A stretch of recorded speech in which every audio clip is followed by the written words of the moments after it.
சிவசக்தியாகத்தானே காட்சி கொடுத்தார்கள். இதை ஏன் சொல்றேன்னா, ஒரு ஆண் கோவப்பட்டா பெண் விட்டு கொடுக்கணும். ஆமா.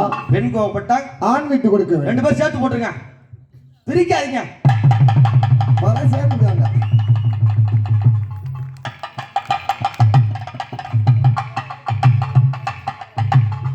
கல்யாணத்து நீலா காய்ச்சா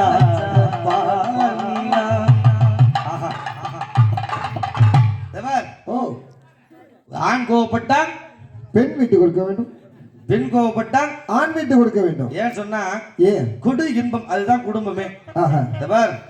நம்ம கிட்ட வந்து போச்சு சொல்லி எஸ்டா இரு இல்லைன்னா போடியா ஆகும் பேசலாம். ஆமா, நீ எவ்வளவு வேணாலும் பேசலாம். அதாவது தாய் போனா பாசம் போச்சு. ஆமா. தந்தை போனா வித்த போச்சு. வித்த போச்சு. ஆமா. ஏன் தந்தை போனா வித்த போச்சு? எதுக்காக? ஒரு அப்பா ஒரு சின்ன புள்ள தனியா போய் ஒரு குதி இங்க இருந்து குதினா குதிக்குமா? அப்பா குதிரை நான் பாத்துறேன்னு சொன்னா அப்பா இருக்காரு.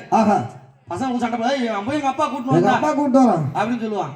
அவனை பொறுத்தவரைக்கும் அவங்க அப்பா தான் வீரன். ஆமா. தந்தை போனா வித்த போச்சு. வித்த போச்சு. கூட பிறந்த சகோதரன் போனா பலம் போச்சு. பலம் போச்சு. ஆமா. ஆனா சம்சாரம் போனா சகலமும் போயிடும். சகலமும் போயிடும். ஆமா. எல்லாம் இருக்கும்போது தெரியாது, ஏசுவ பேசுவேன். அதாவது புருஷன் இறந்து மனைவி வாழ்ந்துருவாங்க. ஆமா. மனைவி இறந்து புருஷன் வாழவே முடியாது. முடியவே முடியாது. ஆமா. என்ன காரணம்? கணவன் போய் மனைவி இருந்தாங்கன்னு வச்சுக்க, அது பாஞ்சு மரிமோளம் தான் சரி. இங்க போவோம் அரிசியை கழுவோம், அங்க போய் உளுந்த கழுவோம், உங்க புள்ளிய வச்சுக்கணும், 2 பேரும் குணம் கொடுக்கும். இது வேலை செய்யினா சோறு போட்டுருவாங்க அவங்க. கண்டிப்பா. இதுவே பொண்டாட்டி போய் கனமா நாள் வேணாம் 4 நாள் காலம் தள்ளி பாரு. ஐயோ ஐயோ ஏன்டா அந்த வாழ்க்கைய வாரோம் அப்படின்னு நினைப்பேன். கண்டிப்பா. 2 நாளைக்கு சின்ன மரிமோ சோறு போடுவோம். ஆமா. 2 நாள் என்ன சொல்றோம், ஏன் அப்பவும் போய் வெளில கேட்க மாட்டானா? ஐயோ எதை வச்சாலும் சொல்றான், அங்க அனுப்புறோம். ஆமா. அங்க போய் என்னால முடியாதுன்னா ஆபீஸ் போனா அந்த வேலையை பார்க்கணும், வீட்டு வேலையை பார்க்கணும், அங்க போன்னு சொல்லுவோம். அப்பதான் நினைப்போம் என்னன்னு, அட மகராசி உன்னை திருத்தி அடிச்சது அடியா மகராசி. ஆமா. நீ போன அப்புறம் இந்த சோத்துக்கு வழியில்லாத போச்சே. ஆமா. அப்படின்னு அப்பதான் நினைப்போம். ஆமா. அதனால மனைவி இருக்கும் போதே நிம்மதியா சந்தோஷமா கொண்டாட கத்துக்கணும். கண்டிப்பாக. கொண்டாட வேணாம், சந்தோஷமா இருந்தாலே போதும். அப்படியா சிவசக்தி அகத்தானி காட்சி கொடுத்தார்கள். இப்பொழுது அம்மனுக்கு ஊஞ்சல் தாலாட்டு பாட்டு. ஆமா. கொஞ்ச நேரம் தாலாட்டு பாட்டு. அதனைத் தொடர்ந்து ரேணுகா பரமேஸ்வரி அம்மனுடைய கதை. ஆமா. ரேணுகையா. ஆமா. சிவபெருமான் எப்படி கல்யாணம் பண்றாரு, எப்படி கல்யாணம் பண்றாரு?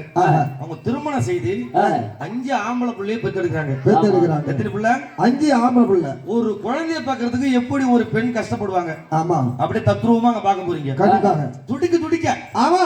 ஒரு குழந்தை ஈண்டெடுத்து 5 பிள்ளைகளை ஈண்டெடுத்து அதுல சின்ன பையன். ஆமா. பெத்த தாய மகனையும் வெட்டி கொள்றான். ஆமா. அதெல்லாம் இங்க பாக்க போறீங்க. கண்டிப்பாக. அப்படியாக சிலம்பிநாதன்பேட்டை. என்ன ஊரு? சிலம்பிநாதன்பேட்டை. சிலம்பிநாதன்பேட்டை. ரேவதி அவர்களாலும் ஒரு குடும்பத்தினாலும் கொடுத்து கொண்டாப்பட்ட ரூபாய் சித்ரா பருவத்துல வச்சிருக்காங்க. அவங்க ஊர்ல திருநாவை. ஆமா. வாவானா எங்க போறது? நடுவுல போட்டு வந்து குதிராட்சி போகணும். ஆமா. சாயங்காலம் 5 ஆயிக்கணும். அப்புறம் ஊர்வலம் இருக்கு. ஆமா. ஊஞ்சலுக்கு மட்டும் வரான் கூப்பிடாங்கன்னு சொல்லிட்டேன் கோச்சி ஆகின்னு. ஆமா. ரேவதி அவர்களால் குடும்பத்தினால் கொடுத்து கொண்டாப்பட்ட ரூபாய் சொன்னகாணிக்கு 101. அம்மா சகலவர்கள் கொடுக்கணும் என்று பிரார்த்தனை செய்து 4 பெண் குழந்தைகள் மேல வாங்கம்மா. 4 பெண் குழந்தைகள் மேடைக்கு வரும்போது கேட்டுக்கொள்கிறோம்.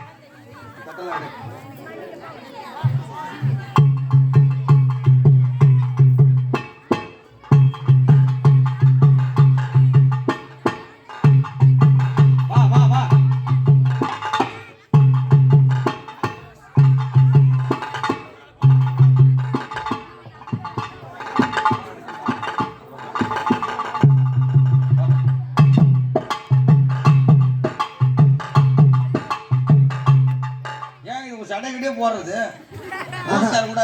கூடாதா கண்ணா வச்ச கேட்கல கொஞ்சம்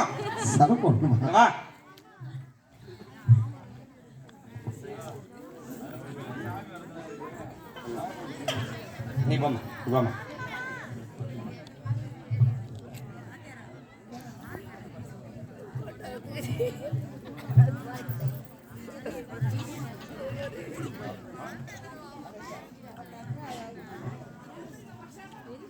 அது கட்டி எடு